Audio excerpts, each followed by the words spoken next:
Boa noite a todos. Meu nome é Rodrigo. Os integrantes desse grupo são a Camila Peixoto, o Charles, a Maria Luísa e eu. E a nossa proposta de ensino preparada foi sobre os modelos atômicos, levando em consideração uma perspectiva sobre a natureza da ciência. Então, nessa apresentação, a gente vai iniciar falando sobre algumas concepções e sobre a realidade do progresso científico e da ciência em si. Em seguida, a gente vai falar sobre uma introdução à evolução histórica dos modelos atômicos. E, por último, a gente vai falar dos principais modelos atômicos que são os presentes no currículo da educação básica. Antes de falar sobre os modelos atômicos em si, a gente vai trazer algumas concepções sobre o que é o progresso científico. Uma dessas concepções que a gente pode destacar é uma visão individualista do trabalho do cientista que existe. Muitas vezes o cientista é visto como alguém à parte da sociedade e é um pouco é um pouco esquecida essa visão de uma rede científica colaborativa, onde o progresso científico é feito em pequenos incrementos. Outra concepção é a visão negativa do senso comum e da intuição. O problema dessa visão é que ela acaba considerando a ciência como uma coisa neutra e parcial que está além da percepção humana, então uma coisa que não depende da gente. Então, se faz necessário, a partir disso, falar um pouco sobre a natureza da ciência de construto humano, ao invés de uma coisa imutável. E outra coisa é a omissão da influência da cultura de uma sociedade e de limitações tecnológicas. A gente tem, por exemplo, um modelo que foi proposto 2 séculos atrás e hoje em dia parece um pouco óbvio, mas na época, esse modelo, na época, era o que mais era capaz de explicar eventos. E a última coisa que eu destaquei aqui é a ideia de um único e universal método científico. Eu vou falar um pouco sobre esse mais à frente. Eu trouxe aqui esse trabalho foi publicado em um congresso, e os pesquisadores desse trabalho apresentaram ele em uma escola. Eles perguntaram aos alunos o que é um cientista. Eles fizeram algumas questões e pediram no final para eles fazerem um desenho. Esses desenhos podem ser observados aqui do lado esquerdo da tela, e a gente destacou 3 observações que foram discutidas nesse trabalho. A primeira foi que, assim como a gente pode observar nessas figuras, na maioria das vezes, o cientista é visto como uma figura masculina de um homem excêntrico, solitário, que faz experiências perigosas com resultados imprevisíveis e vive pela pesquisa a qual está empenhado. Então, é novamente aquela ideia do cientista como alguém à parte da sociedade. Outra coisa é que poucas pessoas associam essa figura do cientista na produção de novas tecnologias. Então, é como se o cientista vivesse no mundo dele de descobertas no laboratório, trabalhando com vidrarias, com eletricidade, mas como se essas coisas não fossem aplicáveis no mundo real. Eles separam totalmente a ciência do avanço tecnológico. E mais uma concepção que foi trazida nesse trabalho foi que essa produção científica foi vista pelos alunos desse trabalho como um talento e não como fruto de uma dedicação em pesquisas. E isso acaba trazendo uma ideia de que qualquer progresso científico é feito por pessoas dotadas de uma superinteligência, e não de pessoas que estão inseridas na sociedade e, portanto, têm visões, opiniões e estudam e se baseiam em estudos anteriores para elaborar novas tecnologias, novas ciências para resolver problemas sociais. E outra coisa foi que essa ideia de trabalhos conjuntos da rede científica não aparece nas respostas de nenhum aluno. Então, mais uma vez, essa natureza solitária que eles imaginam do cientista. E eu trouxe aqui esse diagrama que foi trazido nessa referência, e ele fala um pouco sobre diferentes concepções do que é método científico que foram desenvolvidas ao longo da história. Então, a gente tem aqui, por exemplo, do lado esquerdo, o método indutivo-dedutivo. Ele é baseado em generalizações a partir de observações, e a partir disso a gente faz deduções. É geralmente o método mais reconhecido pelas pessoas quando elas pensam em o que é método científico. Esse método em específico foi proposto por Contemar. A gente tem também o método a priori dedutivo. Ele é baseado em uma captura mental e, a partir disso, se faz uma dedução de instâncias particulares. Ele foi proposto por Kant. A gente tem também o método hipotético dedutivo e a ideia de que também não há nenhum método. Alguns filósofos apoiavam essa ideia. Então, a partir de todos esses 4 ramos desse diagrama, a gente pode concluir que não existe um único método científico, um único padrão de metodologias científicas que podem ser usadas, que devem ser seguidas à risca, e seguindo elas é garantido que vai se chegar a alguma descoberta. É uma coisa muito mais complexa do que isso.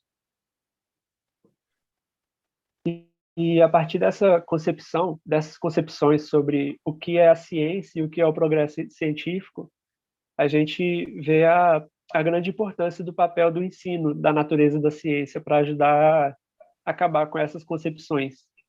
Ou, por exemplo, mudar essa concepção que eu falei no slide anterior de um único método científico.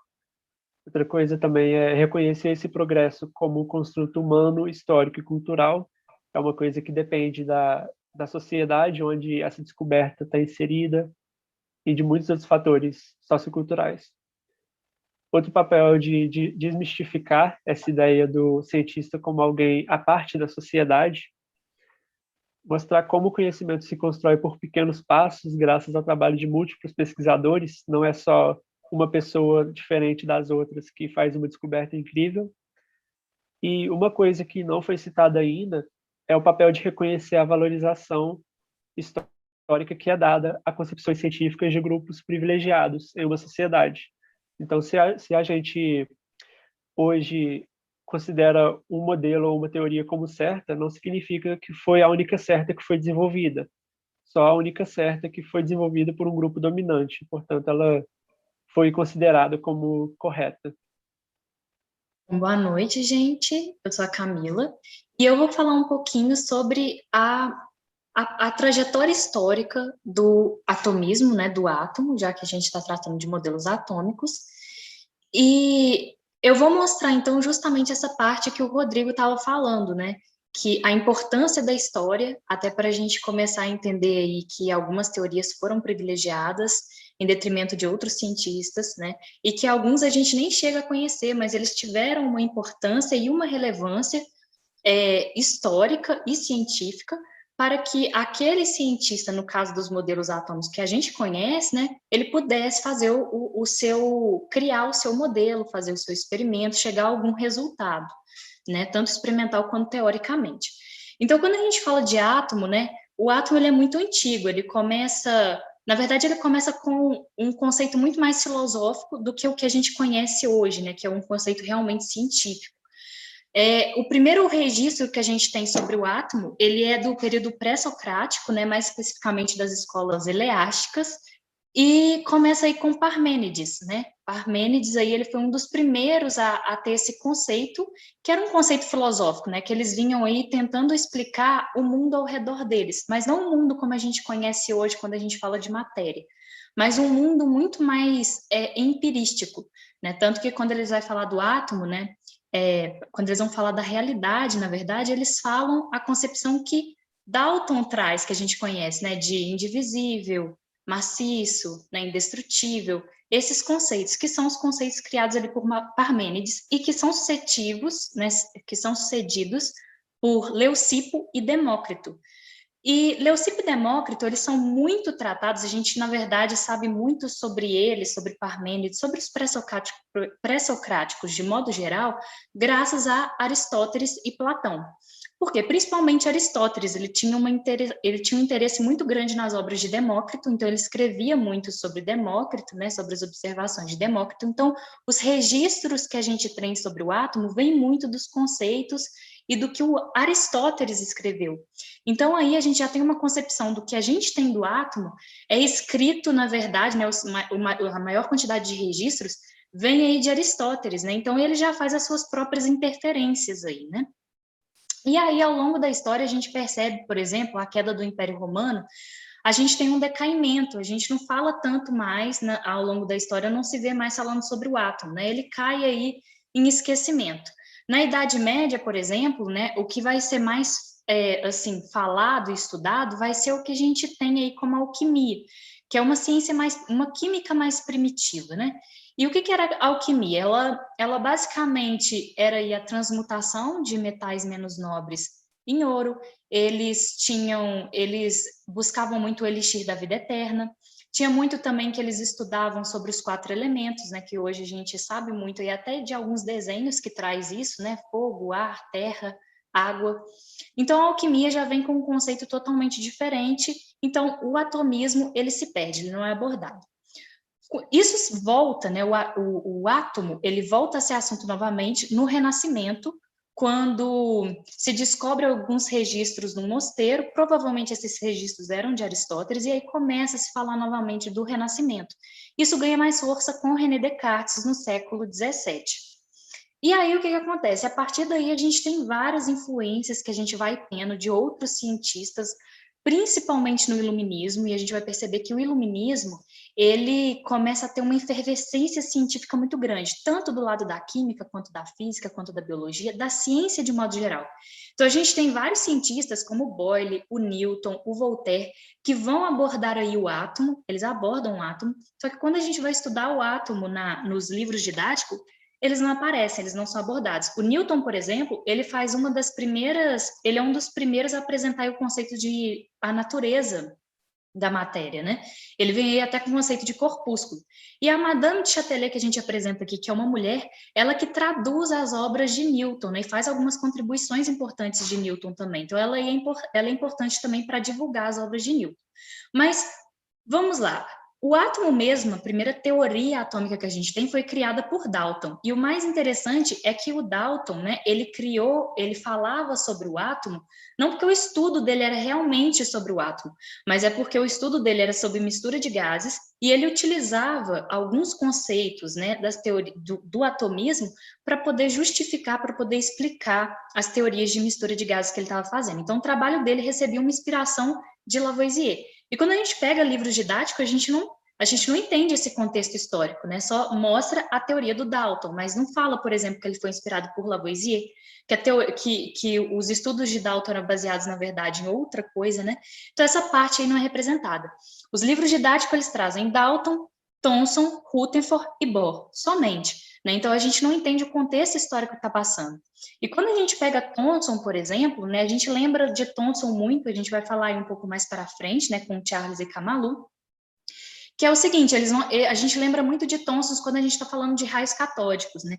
A gente já associa isso a ele. Mas, primeiro, Thomson, ele não inventou os raios catódicos, né? Ele foi importante, sim, porque Thomson, ele descobriu o elétron, né? Como que ele descobriu isso? Cálculos, por meio de matemática, ele conseguiu provar a natureza da matéria, né, que já existia essa discussão entre os cientistas, né, entre a natureza da matéria, se ela possuía cargas ou não. Então, o Thomson, ele consegue provar isso matematicamente, mas aqui, como eu estou mostrando nesse slide, como nós mostramos nesse slide, existiam outros cientistas, né, como Faraday, como Julius Pucker, como Johann Hittorf, né, Hertz, né, que foi um dos que fizeram um experimento tentando provar aí a natureza da matéria, que foram importantes, né? Inclusive, em 1895, Johann Pirren, ele fez um experimento, né, e esse experimento ele mostra que a matéria ela possui cargas, né? Só que ele não prova matematicamente. Então, Thomson ele vem trazendo esse conceito mais matemático e aí ele propõe também o modelo atômico dele. Mas a gente percebe que existiram influências de outros cientistas para que ele conseguisse chegar no modelo atômico dele, né? Então, ele não propõe sozinho, ele não chega a todos os resultados tudo sozinho, né?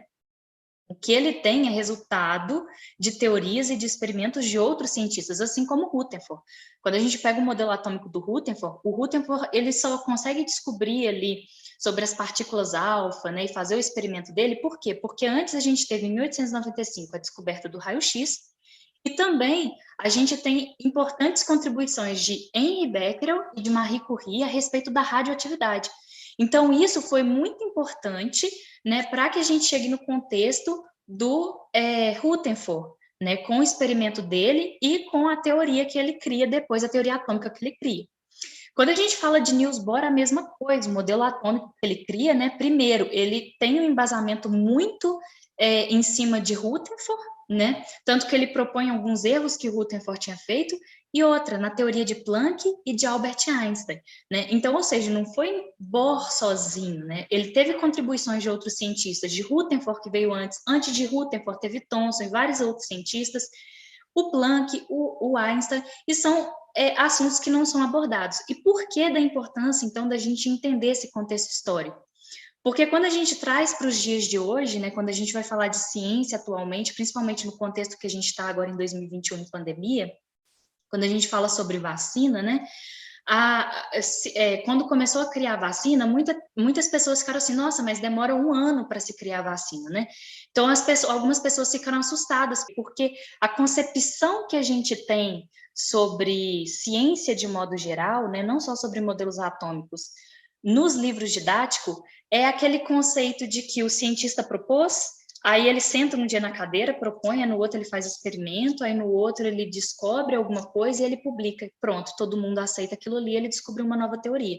Como se a metodologia científica, né, como o Rodrigo falou, como se fosse uma coisa linear, uma coisa simples. Então, existem várias formas da gente ter metodologias científicas, várias formas da gente ter aí, estudar a ciência, né?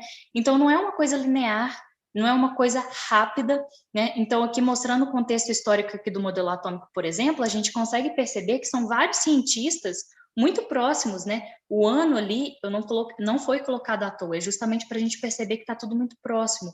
Um criou uma teoria, aí o outro já veio, já arrumou, já teve uma discussão a respeito daquilo ali, e já veio outro cientista e já teve uma controvérsia aquilo ali, e isso é importante na ciência, ter controvérsias justamente para também evoluir, para poder ter novas teorias a respeito daquilo ali. Então, a história, entender a história, ela é muito importante na ciência também. E agora, o Charles mais a Malu, eles vão falar um pouquinho mais sobre as teorias atômicas em si, sobre esses cientistas aí, esses principais cientistas. Boa noite, meu nome é Charles. Dando sequência ao que o Rodrigo trouxe para a gente sobre o desenvolvimento científico, bem como que a Camila acabou de apresentar sobre o contexto histórico do átomo, nossa proposta é para trabalhar em sala de aula sobre os modelos atômicos, destinado ao público, alunos no primeiro ano do ensino médio, uma proposta inicial para 4 aulas, podendo variar de acordo com o andamento da proposta. O objetivo da proposta é apresentar os aspectos históricos acerca do desenvolvimento das teorias dos modelos atômicos, apresentar o desenvolvimento do progresso científico sobre o tema proposto, tratar a definição do termo teoria, abordar assuntos relacionados a modelos atômicos. O primeiro modelo que a gente vai apresentar é de Dalton, um químico inglês, que nasceu em 1766 e veio a óbito em 1844. Dalton afirmava em sua teoria que todas as substâncias formadas por partículas, que ele denominou átomo. E cada átomo, assim, os elementos, eles são diferentes, então eles tinham propriedades diferentes, e elementos iguais tinham propriedades iguais. Dentro de sua proposta, ele afirma que os átomos são inalteráveis, então, assim, você poderia tentar mexer com eles e tudo mais, e eles não se alternariam. São indivisíveis e permanentes, então, assim, eles não se destroem, eles ficam na natureza. E, no caso de algumas reações químicas, o que aconteceria era a reorganização dos átomos. Uma das propostas desse modelo atômico é que ele fazia analogia à bola de bilhar, como uma esfera maciça e indivisível. E tinha essa representatividade como esferas que ele propôs sobre os diferentes elementos até então conhecidos na época, como nitrogênio, hidrogênio, carbono, até a água, no caso de algumas moléculas, entre outros. O modelo atômico de Dalton foi responsável pela contribuição de Lavoisier da lei de conservação de massas, em que Lavoisier afirma que, em uma reação química, ocorre a conservação das massas, pois não há criação nem destruição dos átomos. Ou seja, também vem naquela parte que ele fala que o átomo é indestrutível e inalterável. O modelo atômico de Dalton também contribui para a compreensão de substâncias simples, substâncias compostas e misturas. E também, assim, uma grande contribuição é a possibilidade do conceito de massa atômica. A massa atômica de elemento químico, a medida da massa atômica dos isótopos desse elemento químico, ponderada pela ocorrência dos variados isótopos. Aí a massa de um átomo, unidade, é comparada com a massa de 1/12 do átomo de carbono 12, que é o mais abundante na crosta terrestre. Algumas limitações desse modelo que não o levaram adiante a ser aceito é afirmar que o átomo é indivisível, afirmar que todos os átomos são iguais, possuem propriedades iguais. Isso é falho porque pode ter isótopos. Explicar fenômenos como condução elétrica de metais, soluções salinas além de eletrólise. Isso não era possível pelo modelo de Dalton. E pouco uso da tabela de organização de elementos, que entrou em desuso. Isso é uma proposta, pode-se fazer uma revisão ao final da apresentação do que vai ser trabalhado no modelo atômico de Dalton, e algum exercícios que propõe o sistema ali e pede para relacionar a imagem o que ela apresenta. 21 átomos, 6 substâncias, 5 moléculas, 4 elementos químicos diferentes, ou se essa imagem indica uma mistura. E também traz uma outra que pode ser alterada de acordo com a turma a ser trabalhada. Um sistema fechado contendo 98 gramas de ácido sulfúrico, adicionado 60 gramas de zinco metálico, com a massa do total dos produtos formados pela reação. Isso entra, no caso, a conservação de massas proposta por Lavoisier. Agora, falando do modelo atômico de Thomson, ele foi um físico inglês que nasceu em 1856, veio a óbito em 1940. Ele pegou as ideias de Dalton, aprimorou, inseriu suas próprias observações em 1898, no qual ele propôs o seu modelo. Ele propõe, neste modelo, que o átomo é uma esfera carregada positivamente com a presença de partículas negativas, no qual foi denominada elétrons. Cada elemento possui determinada quantidade de elétrons. No seu modelo também, ele deixa claro que forças de atração e repulsão ocorrem entre átomos, no caso, assim, dentro do átomo, esfera e elétrons. E ele traz analogia, igual indica o desenho ali, ao pudim de passas ou até mesmo um brigadeiro, no qual a parte de chocolate é o centro e os elétrons são o granulado.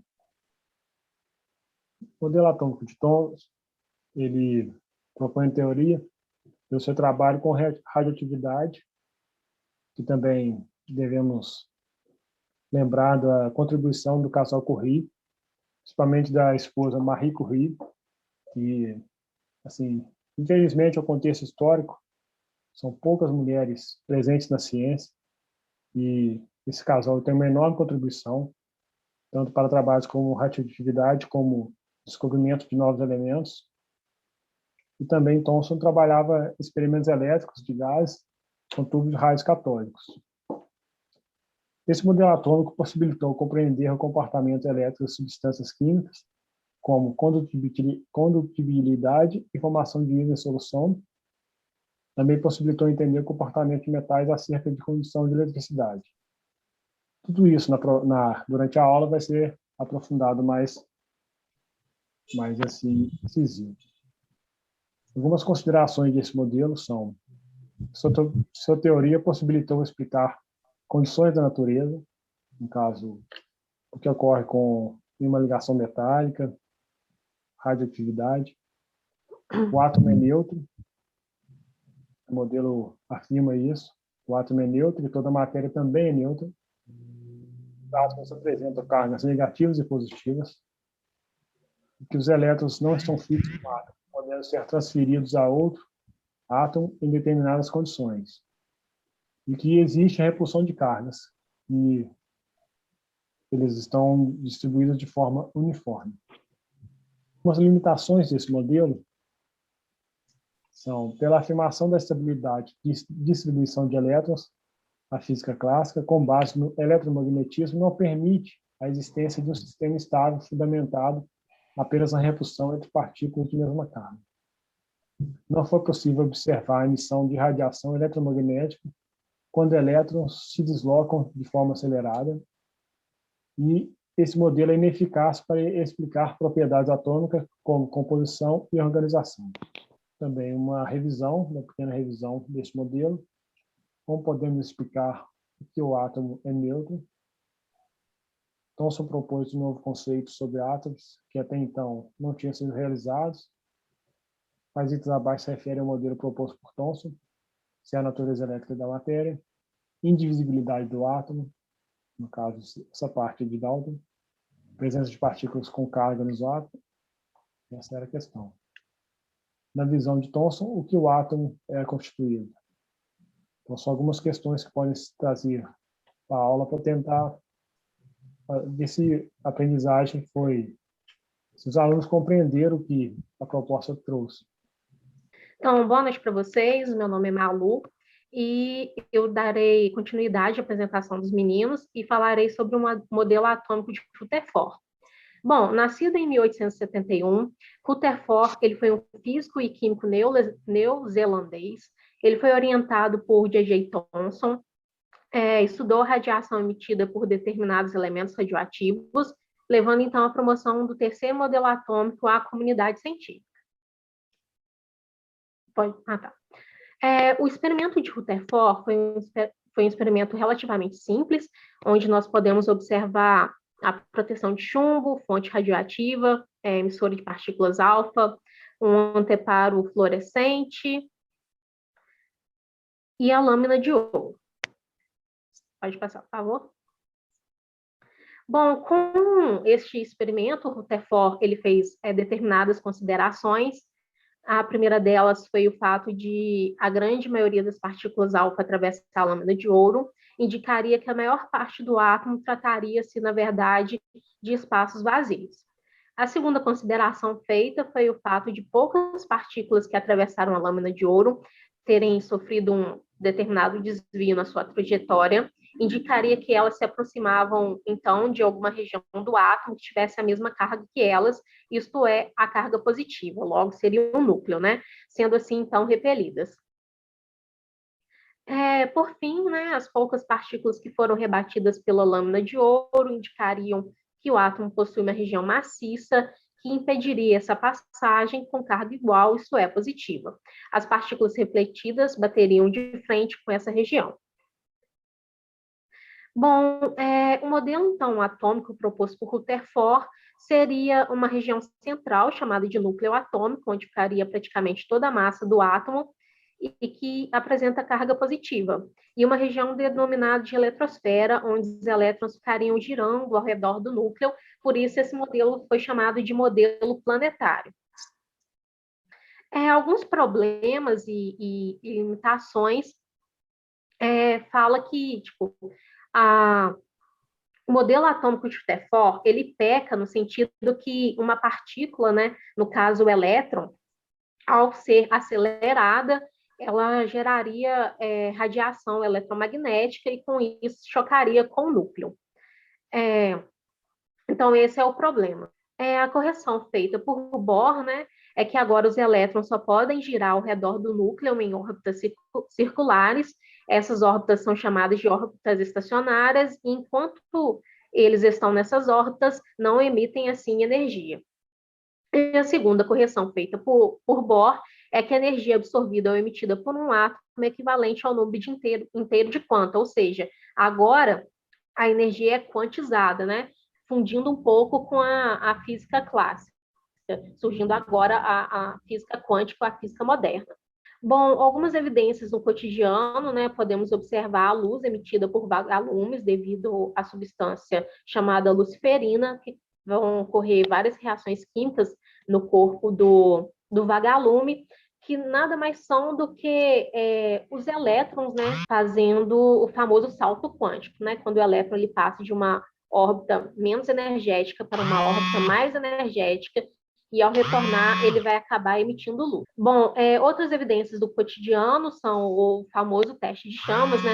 E cada elemento vai possuir uma determinada distribuição eletrônica, e com isso o salto quântico irá ser diferente, o que irá ocasionar em diferentes comprimentos de onda, ou seja, diferentes cores a serem observadas. E é só isso. Muito obrigada a todos vocês e uma ótima noite.